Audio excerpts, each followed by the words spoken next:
Hey, I'm Ethan. Hey, I'm Mike. I watched the first half of The Final Girls. I watched the second half of The Final Girls. And this is the other half. Summer Screaming!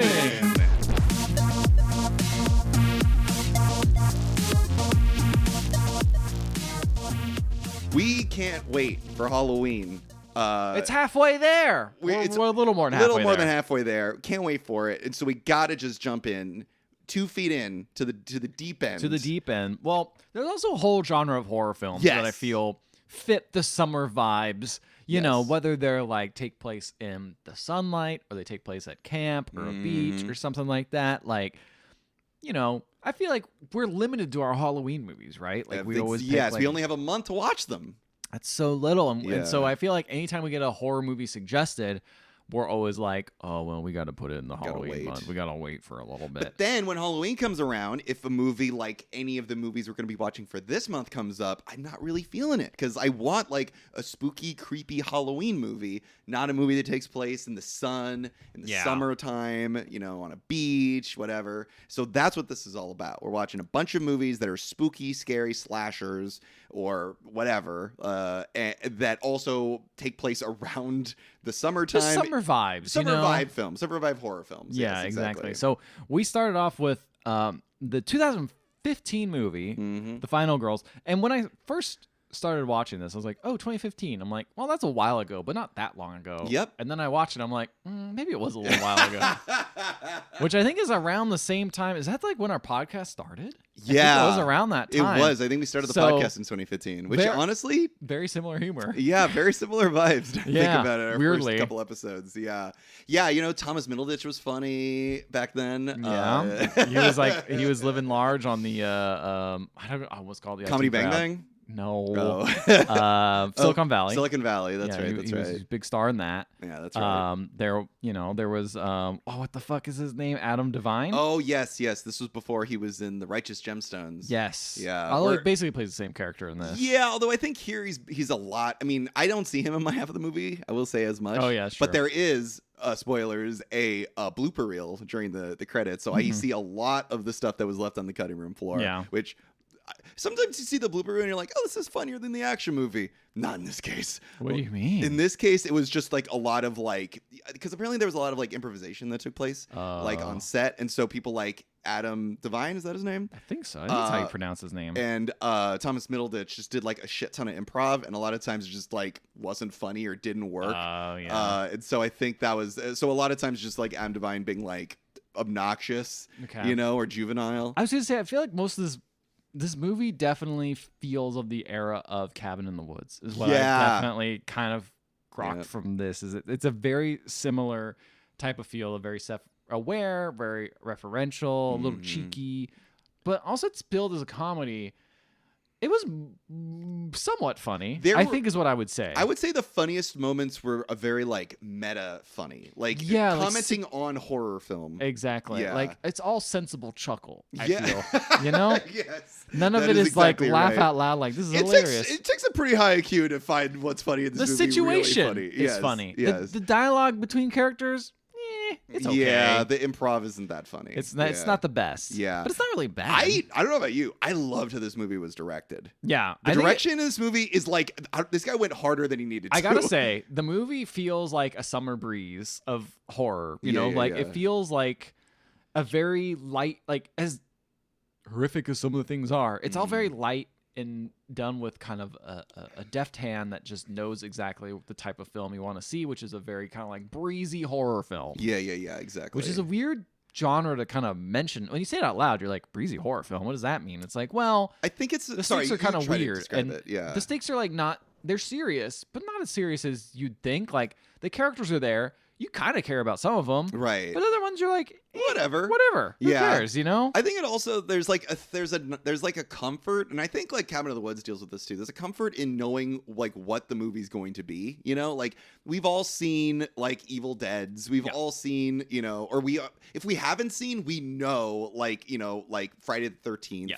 bunch of horny teenagers get murdered one by one by a guy with a weapon. And it's like, there's almost a sense of comfort in the fact that like we know what the movie's going to give us. You know what I mean? Like there's a fake movie in this movie, right? Yes. But it's very heavily based on, it pretty much rips off Friday the 13th, yes, right? Like exactly. basically that. Yeah. And so you kind of know what you're getting, right? Like exactly. you know the trope, right?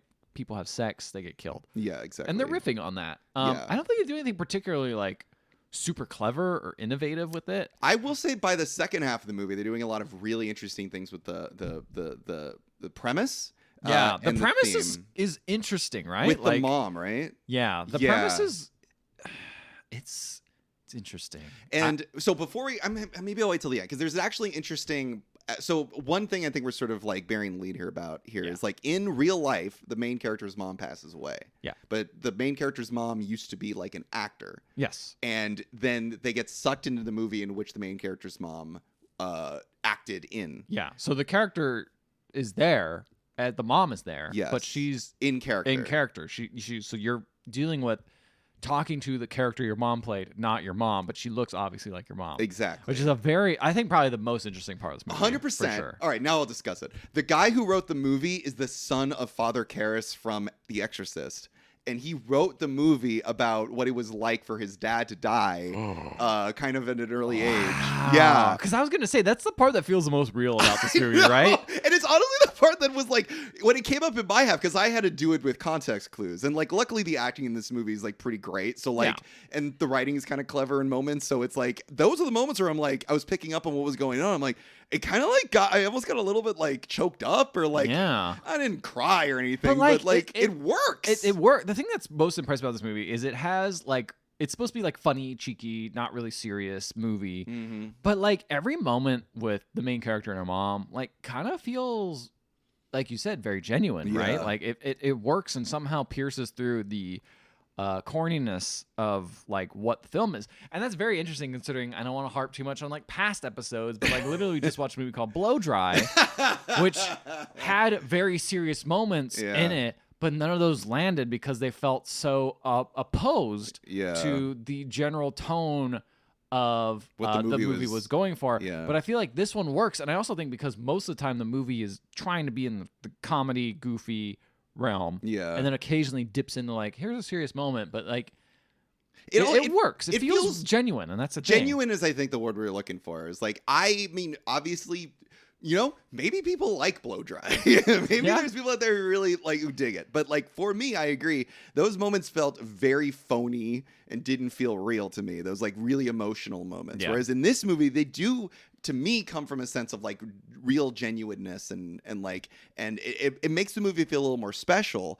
I don't know. I think this movie works on a level that is genuinely impressive, and what I was not, because I was like kind of like putting off watching this movie because I was sort of, you know, I think too with Cabin in the Woods, and I like Cabin in the Woods. I think Cabin in the Woods is a good movie. I haven't seen it in a while, so I don't know if it's aged very well. But the one thing I will say about the movie that's kind of different from this one is where Cabin in the Woods, every character feels like an archetype, or like even, and I know that's what the movie's trying to play off of, but like nobody feels like a real person in that movie, you know?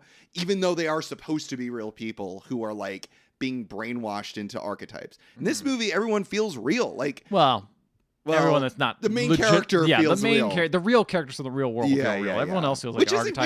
Which I think is, I think that's a good way of having your cake and eating it too, right? Because you can have the archetype, you can have the stereotypical jock, you can have the rebel girl, you can have the sex crazed person, you know, you can have all that, but you can also have genuine characters that feel real. And I think it's really clever to have them playing against stereotypes and just kind of seeing how ridiculous some of these characters are, these campy movies, right? Compared to like real people, and even just movies in general, right? Like even a movie that is trying to be genuine or whatever can feel very fake compared to real people. And I think seeing that juxtaposition is a really smart like way of doing what's kind of like, I wouldn't say a super clever premise. No. It's not original, I guess. No. But they do the best they can with it, I think. And I think there's a lot of heart and like passion put into it. You can feel it. And I think on top of that as well, the other thing that's setting this apart from, and I know it's just because we watched the movie recently, the other thing that's setting this movie apart from like Blow Dry is it's just way better directed. Like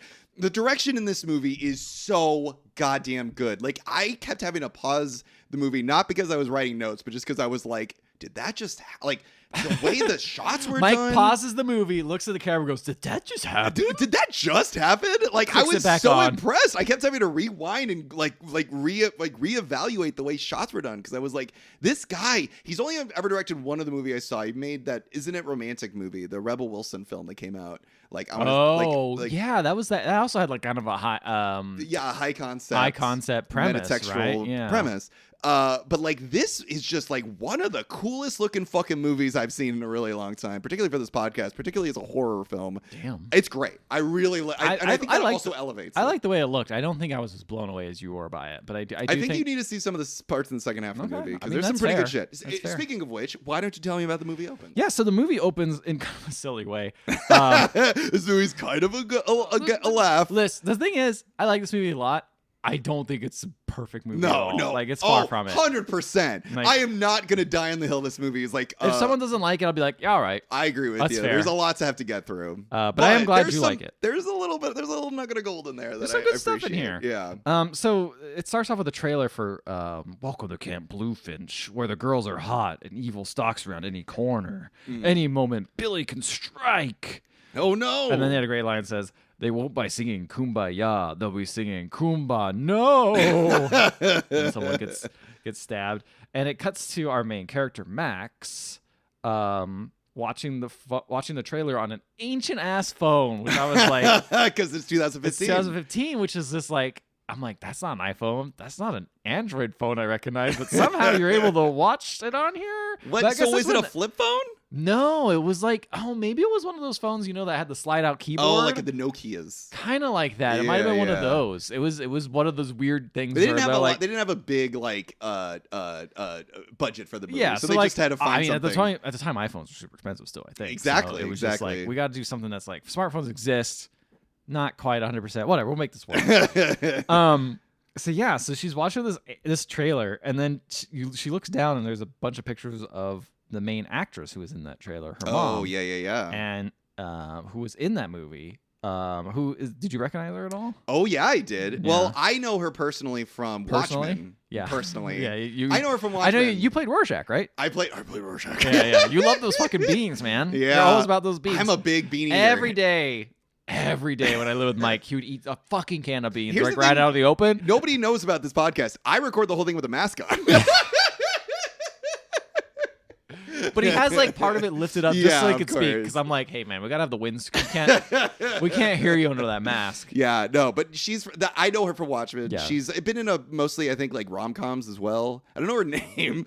But actually, Malin Akerman, I believe she's great in this. Yeah, no, she's good. Wasn't she also in she like Dollface or something? She was like in some TV show. I think she might have been Dollface. I loved her in this. I think she actually like rode that the tone the movie was going for very well. She looks like the person who was in Twin Peaks and in Riverdale. She does look like her. She looks very similar to her. I almost thought it was her for a bit, but no, it's I not. can't remember her name. I can't remember her name either. But don't worry, real Juggerheads would know. Juggerheads. River Fails? River Fails is a good way of referring to people who like Riverdale. Yeah, that's true. So yeah, she comes back after an audition, and her daughter's in the car, and she's like, they were like, oh, we recognize you. And she's like, oh, from one of my other like indie movies or something. They're like, no, we recognize you from Camp Bloodbath, which was the movie that we were just watching. So the reason I think this is a cheesy opening is I'm like, why was her daughter just watching the trailer for Camp Bloodbath for some reason? For us. I guess. Just for us. Just sitting in the car, you're like, what I'll do? Well, I'm not going to go text anyone. I'm not going to browse the internet. I'm going to watch the trailer that my mom used to be in. Which is clearly something you've probably seen a lot of, right? Like, you've definitely seen it a lot. But she didn't need to look it on her phone. That could have just been there for us. And then, like, I don't know, maybe one of her friends is watching they might have not, or it didn't even have to be diegetic, non-diegetic, exactly. That's what I was referring to. It could just been there, right? Yeah. That's a very plot hole. Plot hole movie. But I do think it's kind of interesting, though, that this is about a character or an actor who is like known for like one role, right? Yes. And he can't get it again. Like that's a real real thing. That's something I think we've talked about on the podcast when we watch like fucking Leprechaun movies, and we're like, what did they do after this? Warwick Davis, like, what are you gonna do after that? Warwick Davis, that's true. He's got that in Willow. Like, I don't know. Like, he's not been in a whole. I mean, he's been in a couple. He's been in Star Wars, my dude, and Harry Potter. That guy is worked. I mean, he's working, but people don't recognize him. I don't think like people see Warwick Davis go like Leprechaun. I think they say literally either Star Wars. Willow's probably third, and I think they probably see Harry Willow Potter. first because it's the only one who doesn't have a fuckload of makeup on. That's true. I don't think Leprechaun is the one that they like jump to first. I think that's just for freaks and pervs. I listened to our first Leprechaun episode. Oh yeah, and I remember, and you were like, "Do you remember that's the person from Willow?" And I was like, "What the fuck?" That was crazy. He disappeared in the role. I mean, it's hard when you got to see. I was bringing up the side characters in the Leprechaun movies, like basically anyone but like Jennifer Aniston. Like who else in those movies went off to do other things, you know? But no one, absolutely nobody no else. one. Yeah. That's cute that I didn't realize she had made like other indie movies. Like that's kind of sweet. Yeah. Yeah. So anyway, so like it's established quickly. They start driving, and Max is the one who is like basically. The Who's responsible Max is it Max? Is the main character? Max. Yes, sorry. Main Max, character. yes. I was like, oh my god, am I wrong? No, you got it. Max. Max is the one. She's the responsible one, and kind of they're like, do you recognize her? Mom and daughter relationship? No, not really. Oh, okay. Well, she's famous as well.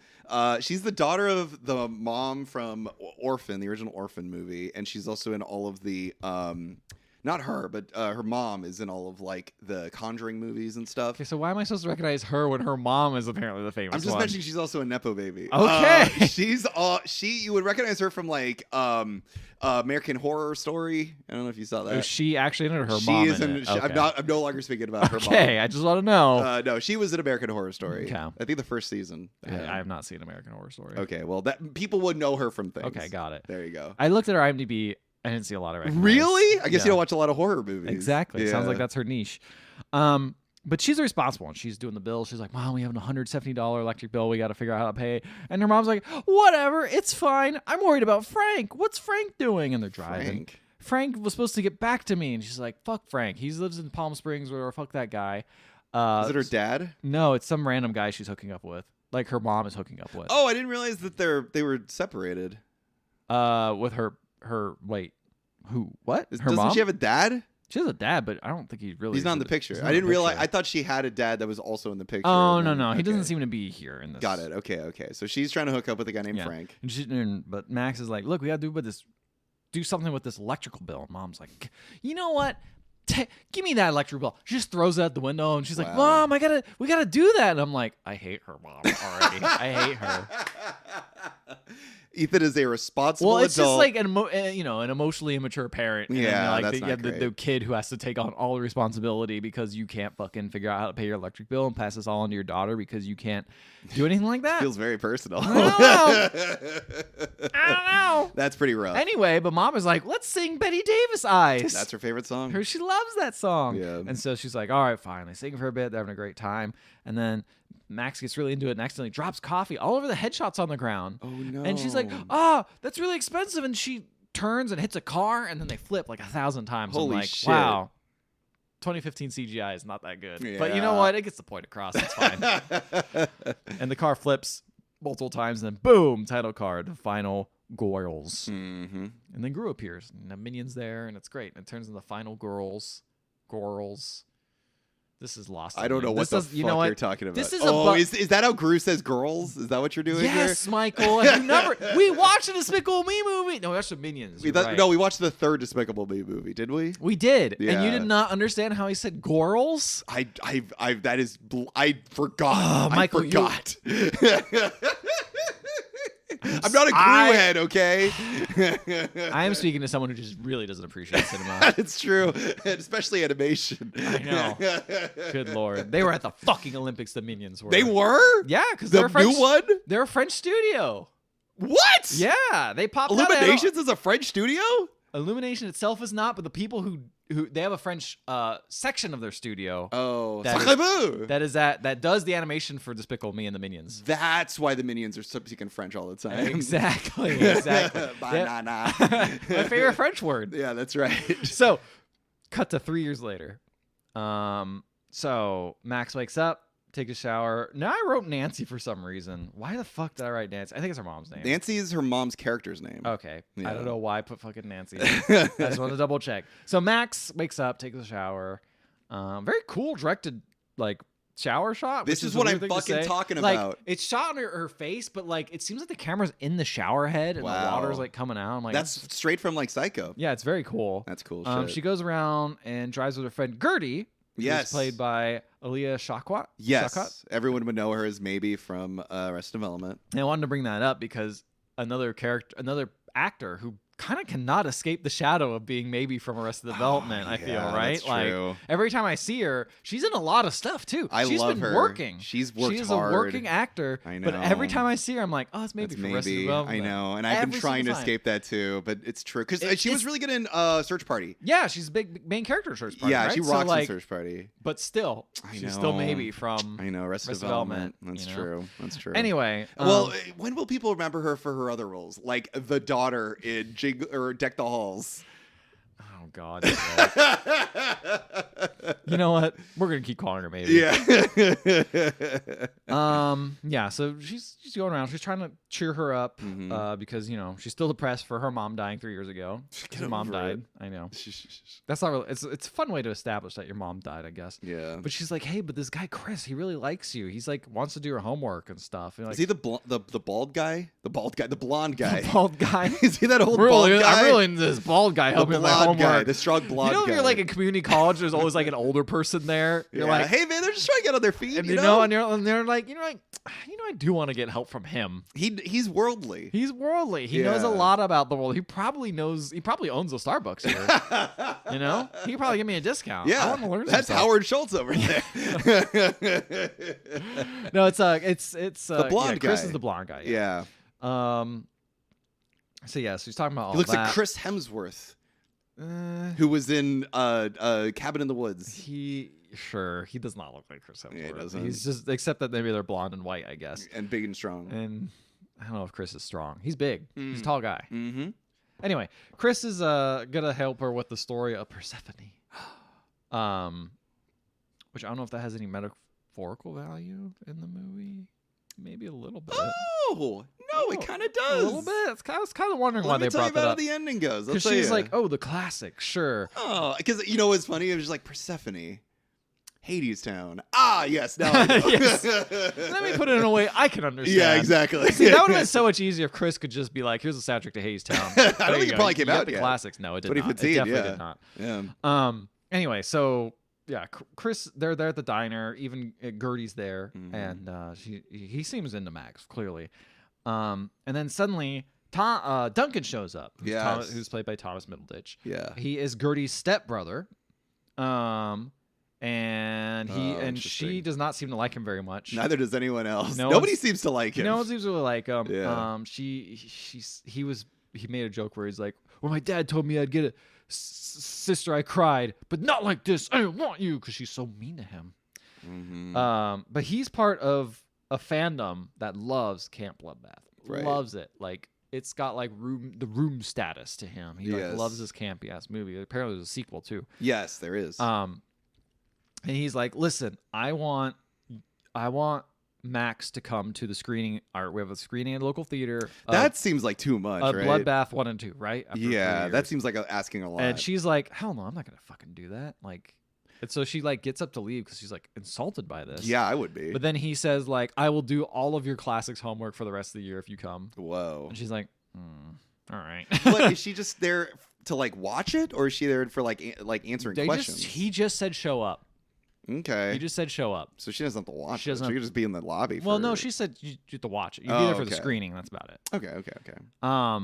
So yeah, so he's like, all right, fine. So she goes with Gertie, and they're there at night. And Chris arrives actually to give Max some moral support, which is very nice. That's very. Chris is a stand-up guy. Chris rocks. Chris is a great guy. I like Chris. He clearly likes but he has her. a girlfriend, doesn't he? He has an ex. Oh yes. So Vicky, yeah. Yeah. But he likes her. It's funny because Max is like, but he's so tall. How are we gonna kiss? And I'm like, Gertie's like, shut the fuck up. You'll figure it out. You'll figure it out. Yeah. So they're standing in front of the poster, and Chris looks at the poster and says, "Wow, your mom is gorgeous." Is that a weird thing to say? She's like, "Yeah, it's kind of weird." Oh, I thought you were asking me. I don't know if it's a weird thing to say. If you were like, dude, if I was like, "Hey, man, your mom's pretty hot." That's not what he said. He said gorgeous. Oh. Gorgeous means hey, man, like, I want to fuck your mom.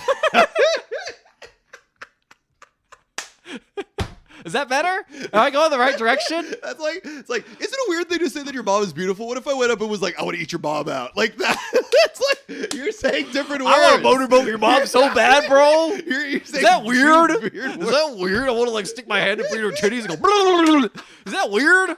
Brother. See, isn't it a weird thing to say? Weird? Anyway, I want to date you though. No, he's just saying like your mom is beautiful. Like that's not a weird thing to say. She thought it was weird though. Okay, so. That's fair. That's fair.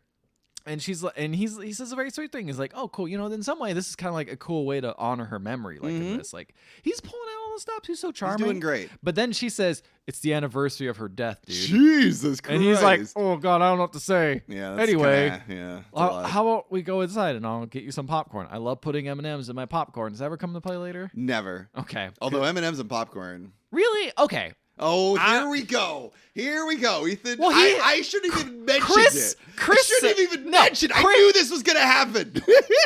Chris said it's like a fun surprise every so often. Yeah. I just feel like they melt because of the heat of the popcorn. And they don't melt. They do a little bit though. I think that's a fucking propaganda move by the Mars company. The Mars company. The Mars company is telling you and saying, it's chocolate. I'm doing the voice of the peanut M&M, by the way.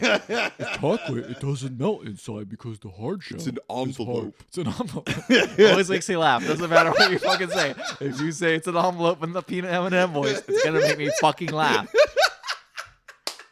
Funniest shit. I hate. So funny. It's so good. Stupid. That shit's been there for fucking 15 years. They're in not theaters. even playing it anymore, and it pisses me off. Ah! But yeah, you're right. But you're anyway, right. It melts a little bit. It gets weird, all over the gets popcorn. A little wet. I'm not a big fan. What about you? You like putting it in there? Yeah. No. Honestly, no. And that's the thing. No one does. People say this shit, but no one does it. Yeah. I don't mind the chocolate in it. The problem is if you eat the M&M, it's harder than the popcorn. Yes. So you might break your teeth. Yeah, I feel like the consistency is too different, right? I think we're asking the two wrong people though, because neither of us are like big candy heads. I don't think. I fucking love candy. What are you talking about? I fucking love sweets, dude. But you just like them separate. Yeah. I like separate but equal is what you always say. I put my M&Ms in my right hand coaster and my popcorn in left hand coaster. Equal, and I take one popcorn and one M&M each time. No surprise. Actually, to be fair, equally, it's 3/4 of an M&M to a popcorn, and then you put it in there. You got to have the right ratio. 3/4 of an M&M. So you don't even. It's not half of it. It's not half of it. It's 3/4. Yeah. Okay. Yeah. That's fair. That's fair. Anyway, so suddenly, while they're having this kind of like nice moment, his ex appears, Vicky, with some guy named Tyson. She's like, oh, fancy you're here. Tyson just wanted to come here. He's a big fan of the movies. Tyson is the guy, right? You don't fucking see Tyson. Oh, I just assumed Tyson was the dude. What the fuck is his name? Adam Devine. No. I assumed it was him. No, okay. No. Adam Devine is not a normal character. Oh, he's in the movie. He's in the movie. Okay, got it.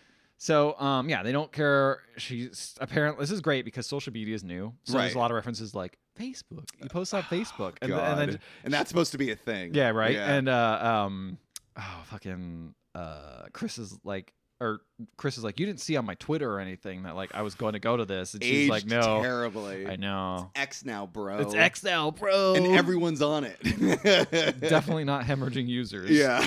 Anyway, now we're dating the podcast, honestly. Yeah. So what's weird is that like Vicky comes up and talks to like they go to the actual theater, go inside, like shows off. They're like, hey, where's Tyson? He's like, he felt bad, so he went home. Which is like clearly she's just using him as an excuse to make Chris jealous. I see. Okay. And then Vicky's like, hey, Max, do you know they're doing this because it's like the anniversary of like, your mom? And I was like, wait, how's Vicky know that? But apparently she used to be friends with Max. And then they kind of like, I don't know if they drifted apart. They drifted apart. It wasn't like they go into it. Might have the movie. Okay. Yeah. But Vicky's main characteristic is she loves Adderall, which feels like a very dating joke too. Oh yeah, very much. She's like, oh, I got so much done with this Adderall. Yeah. All right. So then she's mean to Chris, and then it's all fentanyl now, all right. baby. So okay, yeah, they're gonna fentanyl. Fentanyl, dude. You think? I just wanted the reaction. I wanted that reaction. Hey, what's up? I'm a functioning high school student. I'm you know not what fucking I need right fentanyl, now? Bro. I'm on the craziest epidemics that's happening right now that almost no one's talking about. Yeah, man. I'm fucking can't stop, baby. Yeah. That's what we need. All right, so Now we have a range of all of our main characters, right? So you got Right. you got Gertie, Vicky, Max, Duncan, Gertie, Max, and Chris. Duncan, and Chris. All right, they're all lined up. Yeah. What do you think the seating arrangement is? Okay, so obviously Chris. By the way, there's an aisle in play, so someone's at the aisle. Just want to throw that out. like in the aisle. They're sitting in the aisle. There's one person's next to the aisle. I want to say Vicky's next to the aisle. Okay. Okay, and then I want to say that it's Gertie. Gertie on the left of Vicky. Oh no, that wouldn't make any sense. Right? Because Gertie doesn't want to sit next to Vicky. But I Right. know this feels like a math problem. I know This is my favorite adventure game puzzle. Here's what I need to know is that, here's what I know for sure. Max and Chris are sitting next to each other. That's happening. Okay, Mm-hmm. and then you've got Thomas Middleditch, whose name escapes me. Duncan is probably sitting next to his sister. Okay. So I'm gonna say it's gonna be Vicky, Duncan, Gertie. And then I'm going to say Chris, and then on the far end is Max. That's my guess. Wow, honestly, pretty close. Yeah! Because I was surprised by this. It starts off, this is inside next to other people. Right. Duncan, Gertie, and then Vicky in the middle. That's strange. Right? Like, That's I did not strange. understand why Gertie, who came to support her friend Max, is sitting away from Max. not only just one seat, because next to Vicky is Chris. That's strange. And then Max is on the end? on the very end to the aisle. See, I was like, Vicky needs to be at the aisle because she was not with anybody. That's what I was thinking. Yeah. It's a ridiculous. Bad direction. Bad movie. You know what? Bad movie. Bad movie. Throw it out the window. Yeah. So I'm sure it's important that Max is sitting in the aisle seat, right? it actually kind of is. Yeah. Sort of. So then the movie starts, and Nancy's there explaining the lore of Billy. That's right. And they say how in It's a flashback. 1957, it goes to a flashback in black and white. It says the counselors play a prank on him. He was bullied mercilessly, and he's like going into the outhouse, and they throw like a firecracker in. And he's like, oh my God. And it's like horrible. And everyone's like, oh, scary. Right. His face gets all deformed. Yeah. And then Adam Devine appears, and he is about to have sex with Max's mom. And she's like, why do you have that tattoo of a cherry? He's like, I was a cherry thief, so I got a cherry thief tattoo. I don't know. I thought that was really funny. But he's shirtless. Everyone there is like, it's very weird because like every time and this is a cool direction, is that every time someone like drinks alcohol, someone's drinking alcohol in the theater, and I thought it was like a weird control thing where like someone was like light a lighter, someone in the theater would light a lighter. Oh. And I didn't know what was happening, but like what started happening is someone drops their liquor on the ground, like hard liquor. They're having a good time, midnight showing of like a campy movie, good times. Yeah. Rolls to the front of the theater, leaves a nice long trail of alcohol. Uh-oh. Someone else lights up a cigarette. Oh, in the theater? I mean, it's 2015. 2015 was crazy. Yeah. It was crazy. Like, I remember 2015 we had ashtrays everywhere. It was nuts. Like, That's McDonald's true. had their own ashtrays. Dogs had their own ashtrays. No, McDonald's. Oh, I think said dogs had their own ashtrays. Yeah, dogs did too, though. That's the thing we don't talk about. We banned smoking from dogs in 2018. In 2018. I smoked Probably the only good thing Trump did. People smoked in, like, Disneyland weirdly recently. Actually, yeah, that is actually true, right? But that's outdoors at least, right? This is inside in a theater. In a theater, yeah, that's pretty crazy. Anyway, someone lights up a cigarette, and then one of the ash lands on the liquor, and it lights the liquor, it starts going all the way to the front, and Max is like, this is getting too much. I'm going to go get some air. So she starts getting up, and then suddenly the whole theater's on fire. That's crazy. And the fire's going, it's burning up the whole place. It's a little ridiculous. Yeah, it's a little much. All the exits are blocked. What? I don't know why. By the fire, I guess. Okay. I don't know how the fire spread that quickly, but everyone starts panicking. And they're like, hey, Duncan, is there an exit behind the screen? He's like, yeah, I think there is. Uh-oh. So they get like a machete that some prop guy Right, that a prop someone machete. had. Because that's the weapon of the Billy. Exactly. Yes. Grabs it and cuts the screen open, and they all step inside. All of our main characters step inside. And that's when they walk into the movie. They literally walk into the movie, which is funny. It's cute. It's cute. It's like, I was wondering how they were going to get in It's that such a fucking simple thing. premise of like, they just cut themselves, they win the movie. Yeah. Now, what movie would you want to be cut into? Oh, man, What so one? so many good questions. Something. Oh, It's a Wonderful Life. Oh, that's a good one. Yeah. Although, what if you have the power? What if you accidentally are like, oh man, I'm gonna I walk in the wrong place. I'm in Pottersville. You're in Pottersville. And you get stuck there. That would suck. That'd be pretty bad. Because like all of my favorite movies are like sad or mean. Yeah. I mean, Jurassic Park would be fun, but then you'd have to deal with dinosaurs. I feel like Kiki's Delivery Service would be top tier. Oh, that'd be chill as fuck. That'd be a good one. Oh, but that's really I'll be good. honest, what I really want to see, I want to go to the Cats universe. Yeah. Okay. Yeah. Me and you and the cats. Yeah. Yeah. I'd be the so cats. happy. I want to be there when they put You know Victoria in the bag. The minute you show up, they're gonna run away. They're gonna scatter. We're never gonna see them Ah, fuck. because they're afraid of you. But what if we're like, if we are also like what if cats? we're cat size though? Oh, I'm in, baby. What if we die though? Because like cats are like predators, so like they'll fucking kill us. We're just like squishy humans. No, we'd be. Wait. Oh, wait. What? No. If we are cats, then they would accept. Oh, we're saying we're cats. See, I was just thinking we're humans. It's just hanging out in the world of cats. Well, I was saying if we were humans in the world of cats, they would flee. They would scatter. You know. No, I meant by like cat-sized humans. Is what I'm thinking. No, that doesn't make any sense. Oh, okay. Thank you for setting me straight. So Max awakens in the middle of a field, and it's the start of the movie. It starts with the characters coming up, which we've seen before. Right. And they're like Volkswagen car singing, oh God, oh my God, why can't I think of the thing? She's so fine. No, he's so fine. Mickey, hey, Mickey, you're so fine. You're so fine. You blow my mind. Hey, Mickey. Hey, Mickey. That song. They're playing that. Yeah. And the car comes by and they're like, hey, we're going to camp. What is it? Fucking Bluefinch? Yeah. Where is it? And they're like, and they're like, weird. And then they just drive off. And then it says 92 minutes later. And they're like, where do we go? How do we get out of here? And then the car comes again. It's like, hey, how do we get to Bluefinch? Oh, shit, 'cause they're stuck in the time loop. And they're like, you just keep going down that way, Duncan says. And then they go, okay, thanks. And they keep driving. And then Duncan sets his watch. And then a car comes again, exactly 92 minutes again. Oh, man. And he says, hey, we're going to Camp Bluefinch. Which way is it? And he's like, actually, we're camp counselors too. And they're like, what? Oh, so they can get brought along. Can we go with you? And they're like, what the fuck? We don't want to go with them. And it's like, well, what else are we gonna do? Clearly, we're in a weird loop thing. We got to do. And he's like, all right. So they all get in the car, the van. Mm-hmm. And man, every counselor there is super horny. They just love talking about sex stuff. And even Duncan knows all the lines because they all just say the lines. So he's like miming them and like repeating them. I don't like how much I see of myself in Duncan. I know. Like Duncan is a character I'm like, oh man. Duncan was me in 2015. I'm willing to admit that. I'm a big enough man. That's growth, everyone. Yeah. That's growth. That's self-awareness and self-hatred. You gotta have a both to have a complete meal. That's part of a balanced breakfast, baby. Right, baby. But yeah, no, it's definitely like these people who are like obsessed with one movie and they can quote it all and stuff. Yep. I don't know anyone like that though. I will say the last time me and you saw the Room in a theater together, we realized how much of our vernacular was taken from this movie. Yeah, we both seen it so much. That was a pretty rude awakening. Yeah.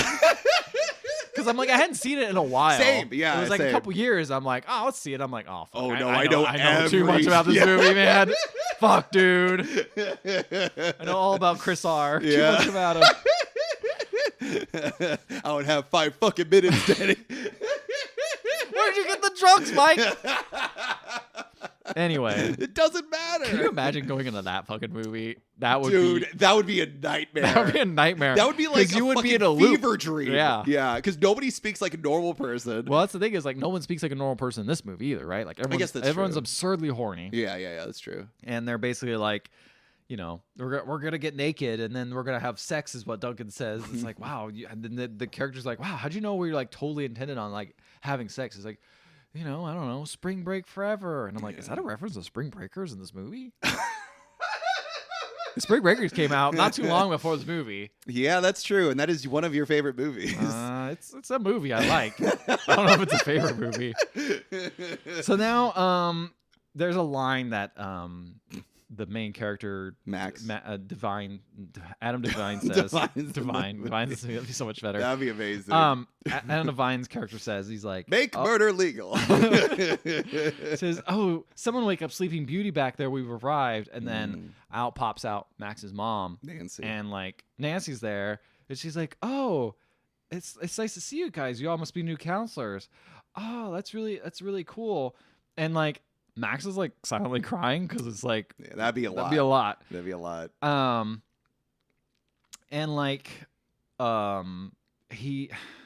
she says a line that's like, "Oh, it's been so long since you've been with your parents, huh? Like you must really miss your parents since this is the first time away from them." I'm like, "Oh, fuck." Yeah. See, it's shit like that that's like genuinely good in this movie. And she's like, "Oh yeah, it sucks. It sucks. Yeah, person. I miss them." Yeah. It was also very weird that they basically said that it's 1986. We were not born at this time. I'm like, I feel like some of you might have been born around this time. Yeah. I don't know. Maybe I don't know time. That's one of the things I kind of like is interesting about the movie too. Is like Max's mom is so obviously not the same age as everybody else in the movie, right. Which is kind of like accurate to like older movies back in the day. Is like teenagers would be played by like people in their late 20s to like early 30s. Yeah, exactly. That's true. Yeah. So they get out and they arrive at the camp and everyone starts getting ready. They say all the lines in the movie that we all know.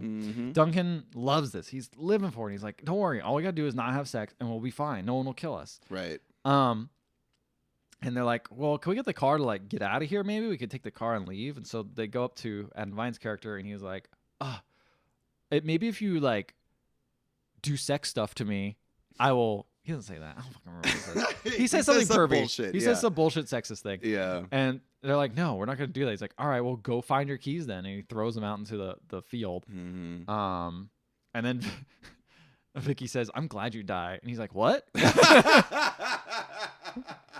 She's like, "Nothing. I was just saying something out loud." Like, okay. Yeah. So then Max hangs out with her mom and just kind of like chats about it. And her mom's like, "Kurt," Adam Devine's character's like, "He tells me he wants to do it later." And he's been with a lot of girls, so he's experienced. And I'm really excited. And she's like, "No, Mom, don't do that. I heard sex can kill." And she says, "Mom." No, you're adding I'm mom. adding she that. doesn't say she mom. Says, "No, don't do that. Yeah. Sex can kill." And she's like, "Well, Tina's already done it." Tina's another character I haven't really brought up, but she's basically just like... She's the dumb blonde. She's the dumb blonde who's really horny. Yeah. And she's like, she's already done it twice today, and she seems totally normal. And she's like grinding up against Chris at this moment. I love how like cartoonishly horny Tina is. It's great. It's amazing. Like it's such a stupid thing, but I feel like the actor really makes it funny. Yeah, if the actor wasn't as good as she is, I feel like it wouldn't be as funny as it was. Exactly. Yeah. And her mom's like, "It's best to get stoned and do it on a waterbed." And Max is like, "Just don't fucking do it. It's not good." It's like, "Ooh, okay, you prude." It's funny that they bring up the waterbed because later on they mention like what kind of like camp has waterbeds. This is true. That's a good point. Like, waterbeds are a big 80s thing and like lasted a little bit into the early 90s. Have you ever slept on a waterbed? Once. I feel like I did once too, and I feel like it wasn't good. No, I didn't enjoy it. I don't and I don't know if it'd even be very fun for like doing the whoopee hanky panky. The Wookiee? Yeah. The Wookiee? The Wookiee. That's such a goddamn nerd. That's how I fuck, baby. Well, see, first you got to chew on their baka, and then you. Oh, baby, chew on my baka. Oh, baby, I'll get it in there. I hate this so much. You have the prettiest baka I've ever seen. Oh God. Your baka's of a goddess. Yeah. It's glorious. So. The counselors, what I do like though, is at this point the counselors are like, "Hey, who are these people? Like, they're not on the roster. We looked at the roster; they're not on here. That's weird." Yeah. So our main crew, our real life people, are searching for keys in like a super far area, and they find a person who we know is going to get killed. It is a girl who sees a hiker, and they're like, "Should we warn the hiker? She's gonna." Or it's a girl who meets a hiker, and they're about ready to get it on. Right.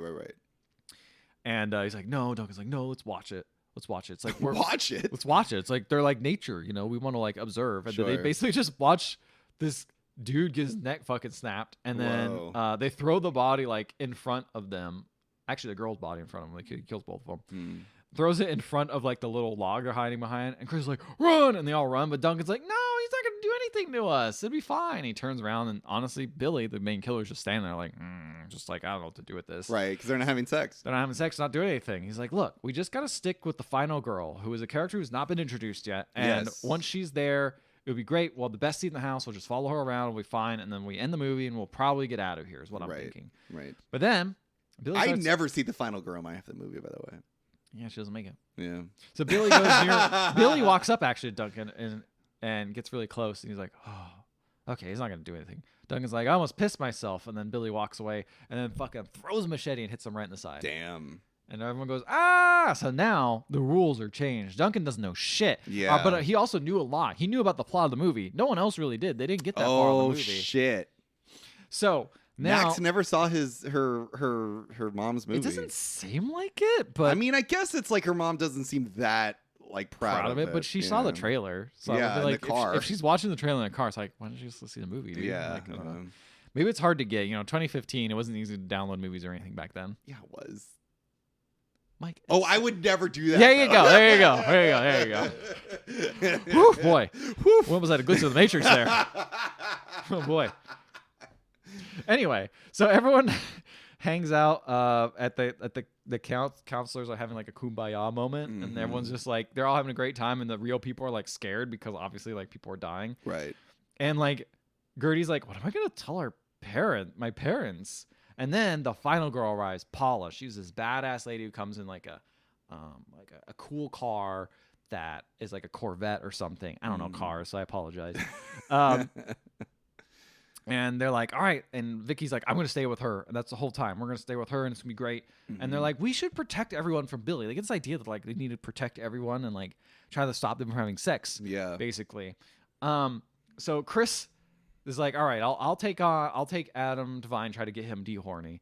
And he goes and sits next to him, who's outside, and he's like looking at like a Playboy magazine, and he's just like, dude, look at these knockers on this babe. Like he's just totally like stereotypical jock horny dude. Right. And Chris is like, hey man, why don't you read like the articles on the side? They're pretty good. And Adam Devine's like, no man, what are you, an F slur? Oh God. And Chris is like, hey man, my two dads are gay. Shut the hell up.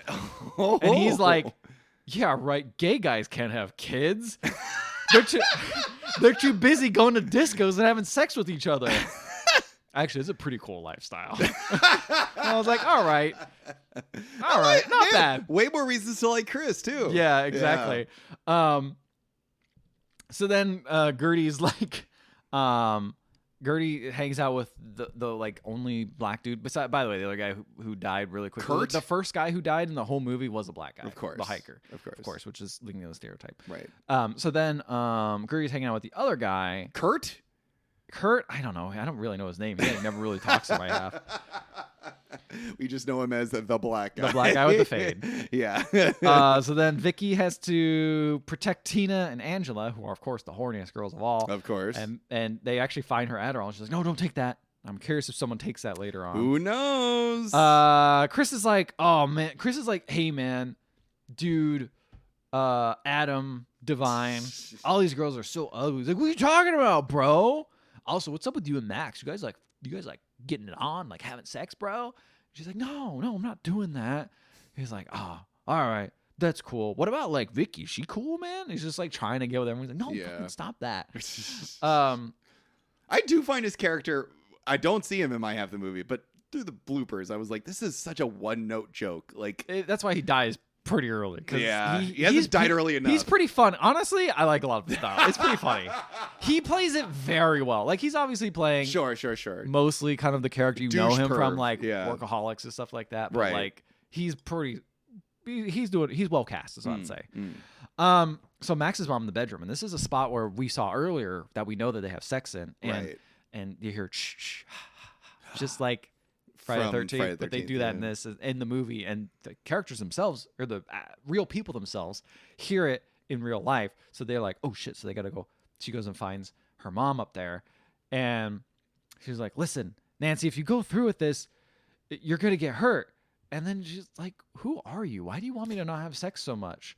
And then suddenly, boom, Billy? No, not Billy. Adam Devine pops in and is like, oh, all right. Oh, 2 for 1. You guys couldn't wait, huh? You girls are too kinky. And then luckily, Vicky just screams because she sees Billy outside and just screams because obviously there. And then they all get together and they're like, guys, we have to be honest with them. We have to tell them that Billy's here. And they're like, Billy is here. He's going to kill us all.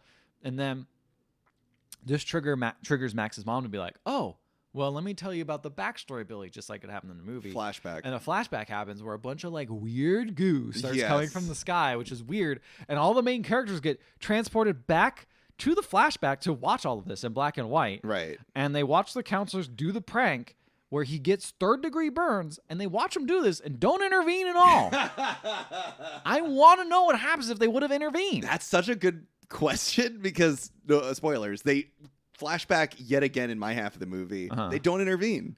I didn't even think about intervening. Why wouldn't you? I would always stop a kid from getting, 3rd-degree burns. Let it be known. I would always stop a kid from getting 3rd-degree burns. And you would never steal a movie off the internet. Never. Exactly. I wouldn't download a car. Oh, no. I wouldn't give a kid 3rd-degree burns with firecrackers. Unless it was really funny. There are a couple moments I can think of being pretty funny. Hilarious. If it's like an ugly kid, maybe. I mean, he has fucking insurance, right? Yeah, like, it's fine. His exactly. parents have insurance. It's He'll be okay. fine, He'll be yeah. fine. He'll figure it out. So he's like, his face would never be the same. So he made a mask. All he wanted to do was make everyone afraid of him. He killed 8 counselors that summer, because for each night he was in the hospital. And then they come back out of the flashback. And during that moment when they were watching him kill a bunch of kids in their bunks, or counselors, Gertie got blood on her face. And then they come back to real life and they see that the actors, or the characters in the movie, see that Gertie has blood on her face, and they all freak out. This is not cool to them. They're like, "Who the fuck are you guys? We're scared." They're like, "Listen, we're from a different world. You guys are all in the movie." They're all panicking.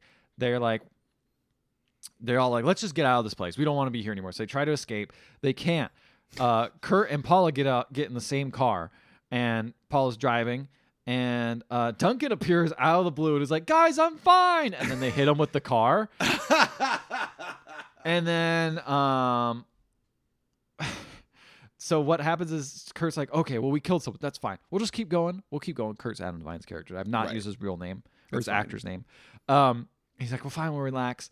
And she accidentally misses and hits the main sign, the Camp Bluefinch sign, and he flies and vaults through the windshield and gets crunched up and dies. And at this moment, they're like, Paula's like, "Oh my God," and starts screaming. And they're like, "Okay, well, Paula's fine." And then the car explodes. Blows up. She dies. Yeah. And then they're like, "Oh no, Paula's the only one who could kill Billy." And then everyone's like, "What are you talking about?" And they're like, "You're not real." Yeah. And then that's the end of my head. That's the first thing I hear, and I'm like, "What?" This is a lot of movie. I feel like it's a lot to get into, but I think you could probably put. I did start putting it together. Apparently, this is just a movie. I wrote down the car is on fire and they are screwed. They are all in a horror movie, but there are some people that are not from the horror movie, and it is my difficult job of trying to figure out. Oh yeah, you didn't know who was who, and you're like, which person is acting like a normal stereotypical person. character, and which person is acting like a normal person. So according to them, once there is a striptease and once Tina takes her top off, Billy will show up and kill everybody, and so they need to avoid that. And so they put a life vest on Tina and put like oven mitts on her so she can't take the life vest off. Wow. So she can't stop. So she can't stop herself because she is a character in a movie. She's just so horny, dude. I wrote down nobody seems to like Vicky. I didn't know why, but now I realize why, because she's kind of a mean girl. Max has to be the final girl because one thing I gotta say real quick is that Vicky, while being kind of a person who sucks, she's not that bad. She does a good job being like a mean girl character. You're like, she's fine. Like, I don't care. Yeah. Whatever. It's like, fine. she sucks, but like in the context of the movie, you don't want her to die, right? Yeah. Like, you don't want her to die really. because it's like, she's not like a horrible person. She's just kind of someone who sucks. She kind of sucks in my half of the movie, but I'm also just like, I mean, if, it's a horror movie, so I'm like, if somebody needed to die, sure. Yeah. But yeah, if she was like a real person, and like there was an Indiegogo out to make sure that she was okay. Sure, yeah. I'd support it. Yeah, fair enough. Anyway, so I wrote down nobody seems like Vicky. Max has to be the final girl because she's the only virgin amongst all of them. Gertie apparently is no longer a virgin because she slept with some autistic guy with a mustache. Okay. I wrote this down apparently. So on IMDb, I read that apparently, what's her name? Alika Shawkat? Is that her name? I believe so, yeah. The original lines were like being really mean to like autistic people. And the actor who plays Gertie, Alika, was just like, "Hey, this is not funny." So she wound up just making other jokes that wound up not being like rude to them because she was like, "I don't think this is going to age well." And honestly, kind of a good move. Good, yeah, good for her. So basically, she's like, "Hey, I slept with this guy, so I'm not a virgin anymore. So the only virgin here is Max, and Nancy's the only other virgin. So the only virgins now are Max and her mom." Ironic. Which is very funny because I saw Nancy and I'm like, I mean, come on. Like, no. Also, she has I mean, it's funny because she has a kid. She has the kid, so exactly. It's obviously not a virgin. So they got she's Mother Mary. Ah, yeah, that's right. So they got to get Billy's machete because that's what's going to kill Billy. That's what ends up cutting his head off at the end of the movie. They say Nancy can't be the final girl because she's the nice, shy girl. And she cries because she says, she's like, because now it's all like really hitting her. She's like, I'm going to die, you know? And she runs off into the woods. There's this beautiful fucking shot. I wrote it down. I was like, this movie is shot so colorfully and gorgeous. Yeah. Very bright. It's very entertaining to look at. I was like, this doesn't look like any horror movie I've ever seen. It looks it looks amazing. It's so colorful and beautiful. It is bold to be like, we're gonna make this whole horror movie basically in the daytime. Yeah. Most of it's in the daytime. It's not meant to be like super scary, right? I mean, I was never scared, but I also watch a lot of horror movies. I mean, so I mean, I don't watch that many horror movies, and I was like, this is whatever. Yeah. So basically, like Nancy's like really upset because she's like, I'm gonna die, and I'm gonna die like a virgin, and like I'm predestined to die, and she's so upset. And Max goes to talk to her, and Nancy's like, I would have been a really good mom, and I know it. I know I would have been a good mom, God. and I'm never gonna know what that's like because I'm gonna die in this movie. And it's at this moment where I'm like, I'm getting vibes here that maybe she's like Max's mom, you know? Oh man, that's so funny. You didn't know that. I didn't know, but I was starting to get like these vibes because you can tell it's really affecting Max. There was a moment also where she says that like I've done a lot of while she was still alive. She says I've done a lot of things wrong, but you're the only thing I've done right. Which is Max. I'm just like, ooh, damn. Shit, man. So they figured out how they are going to trap Billy. They create Operation Booby Trap. And Tina, the girl who's going to take her top off, is bait. And so they set up all this stuff. We don't know what their actual trap is. Essentially what it is essentially, I think Tina is going to like do a little striptease. Billy's going to show up and they set up all these fucking traps all around the house so that it's like a Home Alone situation. Yeah. So like they have like a bear trap. Sure. You know, classics. They've got all that stuff basically. So they set all that up. Blah, blah, blah, blah, blah, blah, blah. That's a wild choice because you still don't know what the limits are of the movie, right? Like they still can't escape. Like there's a moment where they all try running away at one point and it just loops them around the place. I also assume at this point that Max has like a connection to it because, you know, she cares about Nancy, so she doesn't want Nancy to die. That's true. You know? So Vicky tells Max that she missed her friendship because apparently after Max's mom died, Max sort of like disappeared from the world. And apparently the two of them used to be best friends. And Vicky misses Max as a friend. And it's a really like touching moment. It was just like, oh, this is kind of sweet. Tina finds a bottle of Adderall. And so that was all into that. And she ends up taking a bunch of them, like 30 of them. Oh God. So she gets fucking crazy. Yeah. She like gets absolutely nuts. And but she's the one that's supposed to do the striptease. And they're like, is she gonna be okay? Like, is this gonna be fine? And they're like, well, we don't have any other options. Like, it's just gonna have to be okay, you know, after she's taken all this Adderall. Max talks to Nancy about her mom. I guess Nancy's asking about Max's mom, and Max is sort of describing what her mom was like. And then Nancy gives Max a little friendship bracelet that she made her. Aww. And classic camp shit, you know? It's exactly. Classic camp shit. Max wants to get Nancy out of the movie after they kill the killer. She's like, I'll bet you can get a second chance. Maybe I can save you.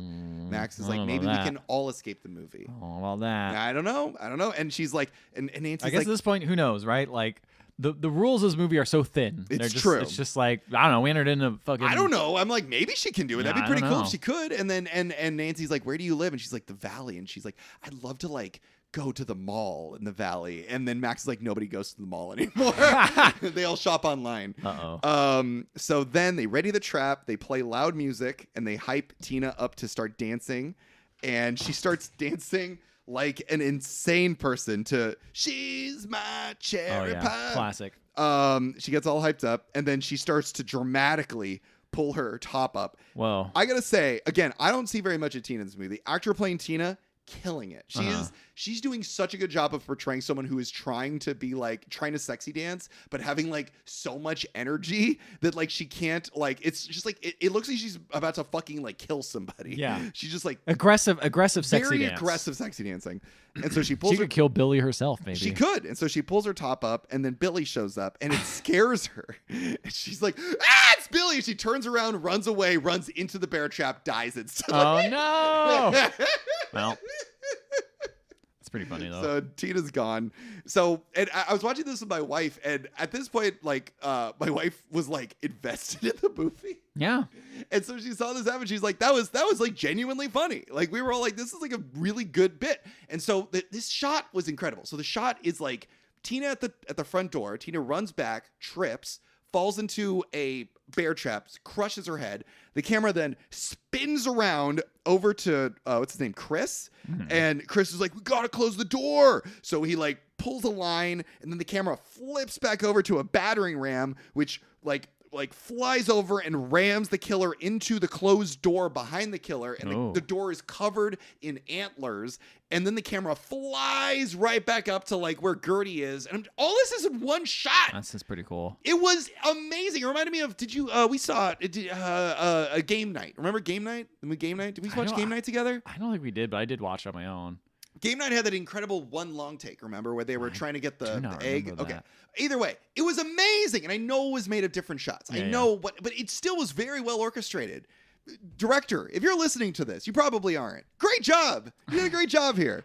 I had to pause and rewind it. It was amazing. So they close the door. The battering ram rams into Billy. Billy is impaled on the door. I wrote down that was all one shot. Wow. And then Gertie is so overcome that she kisses Kurt, the black guy. Apparently there's like a whole yeah, they seem to have a thing going on. Right. And then Kurt, like, they kiss each other, and then Kurt goes down to retrieve the machete from Billy, but Billy's still alive and slashes Kurt. Oh, no. Another one long take of Kurt falling to the ground. The camera follows his head, and as the plan starts to turn upside down, the camera starts flipping upside down, and flying all around the room, runs over to like spins and turns upside down, sideways. I wrote down the movie has no reason to look this good. And I wrote down this takes planning and tension. I was so impressed. So they fire like arrows of fire onto Billy because now Billy's loose. And Billy chases them upstairs. So everyone runs upstairs, which is part of the plan because there is a bucket of like gasoline above a doorway. Sure. And so everyone runs into this doorway, which at this point the living people now are Gertie, Vicky, Max, Nancy, and Chris. So they all run upstairs. Nancy, Chris, and Max are by the window. It is Vicky's job to like pull the line where the gasoline is.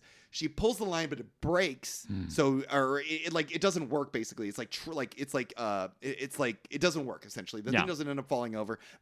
Billy walks in. The killer walks in and like pushes a bookcase over on them, and it falls on Gertie and Vicky, trapping them. And then Billy pulls out a knife and just fucking stabs it into the back of Gertie, killing Gertie. No. Well, she's dying. Gertie's dying. Oh, okay. And then Gertie and Vicky are sort of looking at each other. They know what they must do, and then they both look up at Max, who is their friend. Max is their friend to the end, and they're like, "Just go." They know what they must do. They're like, "Just go." And Max is like, "No, I don't want to lose you." And they're like, just do it. Just go. You know, you have to save your mom. Chris at this point? Chris is with them by the window. So Chris, Nancy, and Max all jump out the window.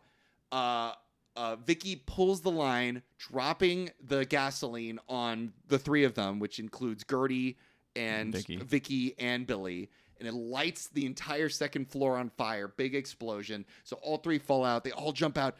Big, intense, slow motion explosion. They fall to the ground, and it's all slow motion. And then the characters are like, "What's going on?" And then Max is like, "Slow motion." Okay. And so they get up slowly, and then I wonder if that's in the movie originally, right? Probably, right? Had to be. And then Billy jumps out the second floor in slow motion and just starts chasing after them. They're chasing. I wrote down cool ass John Carpenter music as they're chased through the forest. Finally, like the speed starts to catch up, and they're like cornered. And then all of a sudden, Max is like, "Flashback! We need a flashback." Nancy, tell us about the story of Billy. And so she does the flashback, and then it starts to like ooze like black and white around them. Like the flashback starts to happen. Yep. And the flashback happens, and they're all in the flashback now. Everything's black and white. And then all of a sudden a car comes out of nowhere and smashes into Billy, and Billy flies because it's the car arriving. Yeah. The camp counselors arriving. And then Billy flies and runs into the title that comes up that says like summer 20 whatever or 19 whatever. Yeah, the title's like 3D, right? He flies into the 3D titles, knocking the letters asunder. I was like, this rocks. This is great. I love this. And so that ends up kind of saving them. Max ends up grabbing the machete because Billy like got knocked out. And they follow the young Billy. He runs out of the outhouse that was like full of like fireworks or whatever. Yeah. And they follow Billy. They're like, where does he go after like being chased by the fireworks or after being burnt by the fireworks? And they realize that there is apparently a part of the camp that they'd never seen before. And that's Billy's like hideout, essentially. Oh, okay.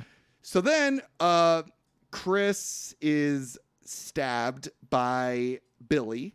Because Billy's also in the flashback, not just young Billy, but like Killer Billy. So Killer Billy stabs Chris and then grabs Nancy, and then the flashback ends and he takes Nancy away. And Max is like, I know where Nancy's, where Chris is, or where Billy is taking Nancy, where the killer is taking Nancy. I know where he's going. Okay. So Max takes Chris, leaves Chris at some church. I guess there's a church on over there.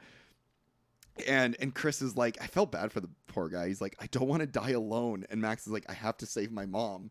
And I'm like, damn, man. Damn. So she ends up abandoning him. You too hard, bro. Truly. She's all about her mom, dude. So Max goes to the cabin that we saw in the flashback, and inside are a bunch of Billy's victims and Nancy tied up. And then Billy like sneaks up on the both of them. Billy stabs Max with a tiny little knife in the stomach. And it's just like, oh my God, is Max going to die? Is Nancy going to survive and Max going to die? And then Nancy grabs the machete and slashes Billy and is able to like grab Max and take Max back to the church. And then Nancy comes to the realization. She's going to be the final girl. There cannot be a final girl if they're both alive. Oh, yeah. Okay. So Nancy's like, I have to die so you can live. And Max is like, I don't want you to die. And this scene, it was good. It was good? This scene was good. It was good. It was really good. Nancy, because it's just like, she's like, I need to die. And Max is so sad. And she's like, I wanted things to be different. I wanted to save you. And did she reveal that she was like her mom? Right now she does. Okay. She's like, your real name is this. You were an actor. You're my mom. I'm your daughter. You died. And she's like, I don't want to lose you again. And then Nancy is like, I don't know who you are. No. She's like, you have to let me go. Yeah. And she's like, I never told you I loved you. And then in the end, and Nancy's like, I bet she knew wherever she is. Never told your mom you ever loved her? Like in the end. Oh, okay. Because of the fucking car crash or whatever. Fucking, she was too busy fucking like, whoa, this is crazy. So, and then they say goodbye and I love you. And then Nancy's like, you were right. I was a movie star. Or something. And it's fucking, honestly, this scene rocks. I love this fucking scene. This movie's fucking stupid. It's full of a bunch of dumbass juvenile humor. This scene works. This scene works really fucking hard. That's so funny because so many other movies that have the same kind of dumb humor just try a scene like this and it just lands so flat. I think it's just the caliber of acting we're seeing or something. I don't know it's what that, it is. The directing, the writing. It's all very personal, you know? It works. So now in order to lure Billy out, Nancy walks out and she starts singing Betty Davis Eyes. And she pulls. How does Nancy know this? Max told her. Oh, okay. Max said your favorite song is Betty Davis Eyes. Okay. So she goes out, she starts singing it, and she takes her top off so that Billy will come attack her. She still has a bra on, but she has her top off. And then Billy arrives and approaches, and they're looking at each other. Nancy blows a kiss to Max and then is killed by Billy, and Nancy dies. And I think this is the Persephone thing where it's like you have to look. It's like you have to look and the person needs to die. Sure. So Max gets up, and now Max is a fucking badass, and she grabs the machete, and she goes and she fucking slices Billy's head off. It's a whole fight scene. And day approaches after Billy's dead. That's how I guess the original movie. Yes, that's how the original movie ends. And so the day approaches. It's morning now, and now Max and Chris look up into the sky, and the credits start rolling. Wait, Chris is still alive? Chris is still alive. Okay, so he didn't die. I guess he's not a girl. Hurt really bad. Yeah. So the credits start rolling in the sky behind them, and you see all the cast and crew.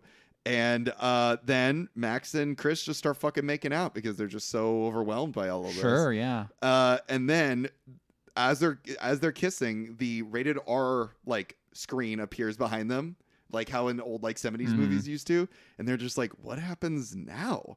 And then like the film reels start like spinning, and the film starts going crazy. Okay. And then you hear just like, whoa,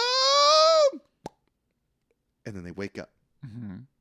Max and Chris wake up, and they're in the hospital because the fire. And then they're alive. And then they hear voices like on the other side of this like curtain.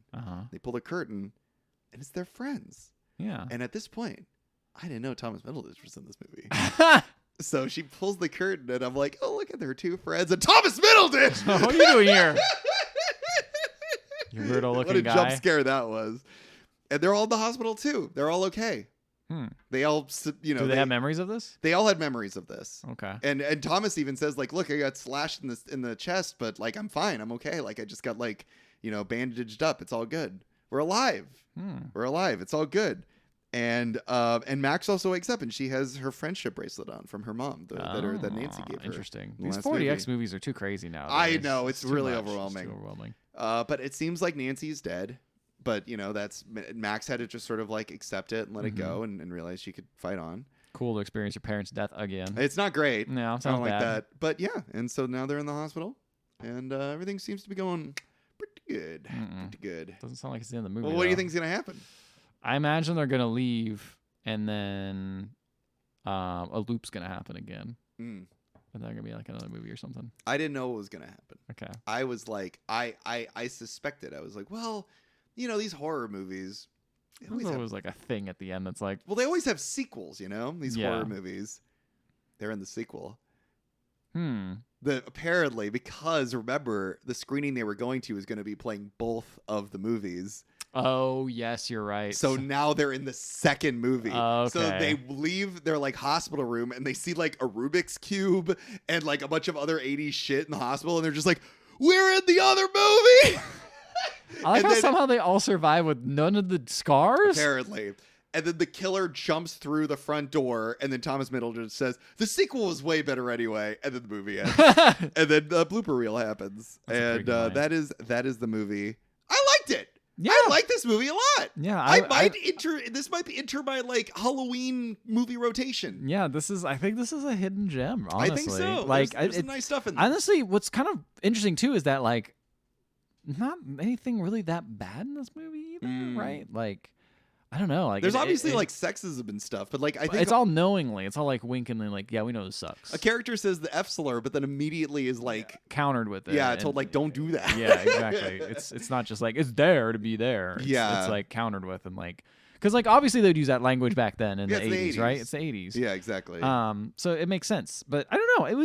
I quite enjoyed this movie. I would have kept watching it. Is one of those. I loved my half in particular. That's how I could tell if a movie's good. If I'm like, oh, I don't know when the movie's over, you know? Yeah. Keep going. I was sad when it was starting to come to an end. I was like, shit, I want to see more of it. And then I was like, a sequel? I'd love a sequel to this movie. When did this movie come out? 2015? We're never going to see Yeah, that's not going to happen anymore, buddy. That's not going to happen. That dream's gone. That's almost 10 years. Yeah. It's almost 10 years, dude. It's almost 10 years. It's fucked. That's when we started this podcast, dude. Shut up. But I liked it. I liked this movie a lot. I'd recommend it. It was good shit. There's some good stuff in this movie, especially if you like old like slasher movies and you're willing to laugh at them. And you know, there's a nice heart to it. I like it. Check it out. I recommend this movie too. We're starting off strong. As someone who also was like not really a big horror person, like I enjoy the occasional one. I think this one rises to the top. The cream. You know? The cream rises to the cream top. Of Thomas Middleditch. He is the worst part of the movie. Him and Adam. I liked it. I honestly, that's the thing. They both played their characters exactly how I wanted them to be, and I quite liked them. I imagine during their improv, it wasn't that good. I hated it, but again, like that's the shit that was left on the cutting room floor. There was one funny bit where, like, I think Thomas Middleditch was making a joke, and then everyone in the cast laughed except for Alika didn't. And then she's like, you guys need to learn how to not laugh.